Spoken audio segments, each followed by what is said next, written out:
دوسری جانب وزیر دفاع خواجہ آصف نے ایران کے خلاف امریکہ کو فوجی اڈے دینے کی تردید کر دی ہے۔ پروگرام ٹونائٹ ود سمر عباس میں گفتگو کرتے ہوئے وزیر دفاع خواجہ آصف کہتے ہیں کہ کوئی ان پڑھ ہی اس دور میں اڈے دینے کی بات کر سکتا ہے۔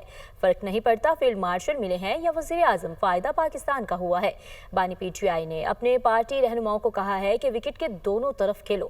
ایران اسرائیل جنگ پر وزیر دفاع کا کہنا تھا کہ بین الاقوامی پریشر بڑھ رہا ہے، سیز فائر ہونے کے امکانات زیادہ ہیں۔ خواجہ صاحب، یہ واضح ہے کہ پاکستان سے اڈے نہ مانگے گئے ہیں نہ پاکستان دے گا۔ کسی کو اڈوں کی ضرورت نہیں ہے، یہ ان پڑھ لوگ ہیں جو اڈوں کی بات کرتے ہیں۔ جی ہاں، اب کوئی کسی کو یہ جو ماڈرن وارفیئر ہے، آپ مجھے بتائیں کہ اس میں اڈوں کی ضرورت ہے؟ پاکستان کے آرمی چیف جا کے پریزیڈنٹ کو وہاں پہ مل رہے ہیں، تو اس میں کوئی اعتراض والی کیا بات ہے؟